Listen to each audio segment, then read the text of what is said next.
All right, so in today's lesson, we're going to talk about solving systems of equations that you probably have done in the past using substitution and elimination. And so that is what our topic is, solving systems of equations using any method, especially substitution and elimination. So let's go ahead and get started with number one. So we're going to write a system here first. It says the sum of Gabby's age and twice Ted's age is 39. So let's just call Gabby's age X and Ted's age Y. If we take the sum of Gabby's age, that means we're going to take X plus twice Ted's age. That's going to be plus twice Ted's age. That's 2Y is 39. So that's one equation. But then it says Gabby is 5 less than twice Ted's age. So if we take twice Ted's age and subtract 5 from that, that is what Gabby is, which is X. And so this is our system of equations that we could write here. And we're going to start here by using substitution because we have here that X equals 2Y minus 5. So what I'm going to do is take the first equation here, which is X plus 2Y, and I'm simply going to replace the X with what X is equal to down here, which is 2Y minus 5. That's our X, and then we have plus 2Y equals 39. And essentially what this does, it takes an equation that had two variables in it, X and Y, and now we just simply have one variable, the 2y plus the 2y. And we can simplify that to make it 4y minus 5 equals 39. Then if I add 5 to both sides, then I will get 4y is equal to 44. If I divide by 4, then y is 11. So that must be that Ted is 11.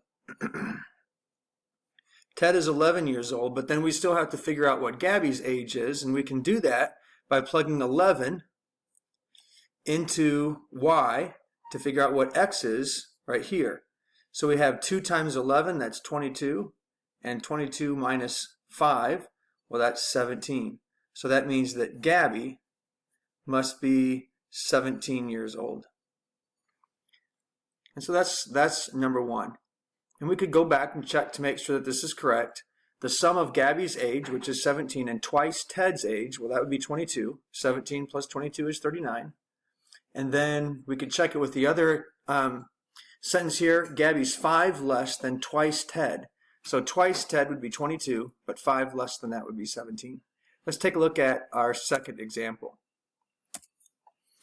So Gabby and Ted went out to eat to celebrate Ted's birthday. Gabby bought 2 tacos and 3 bean burritos for $9.50. So let's just do this. Let's call the tacos T and the bean burritos B. Gabby bought 2 tacos plus 3 bean burritos for a total of $9.50. There's one equation. Said that Ted bought 4 tacos. They must be hungry. Ted bought 4 tacos and 2 bean burritos for a total of $13. So here's our two equations. And we want to solve this system. We want to figure out what would T and B be that would satisfy both equations. And so I'm going to use elimination here. What I'm going to do is I'm going to take this top equation and eliminate the T's. To do that, I need a negative 4t here so that when I add it to this positive 4t, I get 0 t's. So what I'm going to do is take the top equation and multiply it times negative 2. If I do that, this 2t will become negative 4t. The positive 3b will become negative 6b. And the $9.50 will become a negative $19. Now, if I add these two expressions together, these two equations together, 4t and a negative 4t, they're eliminated. 2b and a negative 6b, well, that's a negative 4b. And 13 and a negative 19, well, that's negative $6. So then if I divide by negative 4, both sides, I'm going to have b is equal to 1.5, which means the bean burrito, is $1.50.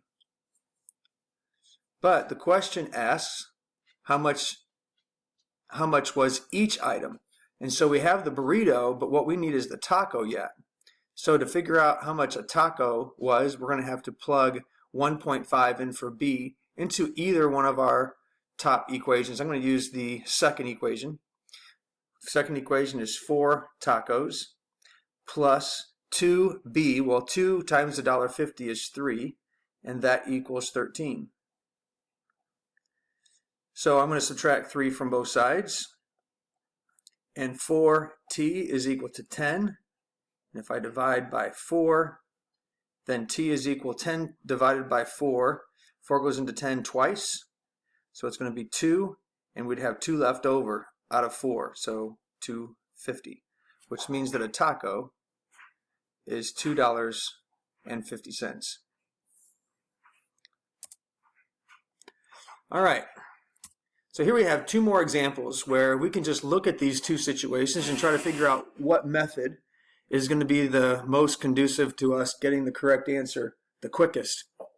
So I would say for number 3, we would probably want to use substitution and substitute this expression here in for the y. We're going to have 3x minus 2 times y, but y is 4x minus 7 equals -1. So I'll have 3x. Then I'm going to distribute here. -2 times 4x is -8x. -2 times -7 is +14 equals -1. So we have -5x if I combine like terms, plus 14 equals -1. If I subtract 14 from both sides, then -5x is going to equal -15. Divide both sides by -5, and x is 3. And then I would figure out what y is by sticking 3 in, let's say, for this x. 4 times 3 is 12, and 12 minus 7 is 5. So we would have the point 3, 5 as our solution. Number 4, with this problem, let's say I want to eliminate the y's. What I'm going to do is multiply the top equation here by 2. So if I do that, I'll have 10x minus 6y is equal to 4. And if I multiply this equation here by 3, then I'm going to have 9x plus 6y equals 24 times 3 is 72. So now when I add these together, the y's are going to be eliminated. We'll have 19x equals 76. If I divide both sides by 19, then I'm going to have x equals 76 divided by 19 is 4. And if I plug 4 back into one of these equations, let's say I use the top equation, 5 times 4 is 20. So 20 minus 3y is equal to 2. If I subtract 20 from both sides, I'll have -3y equals -18. And if I divide by -3, I'll have that y is 6. So those are our 2 solutions. So our homework assignment is in Canvas, and you can work on those problems, and we will go over questions that you have tomorrow in class.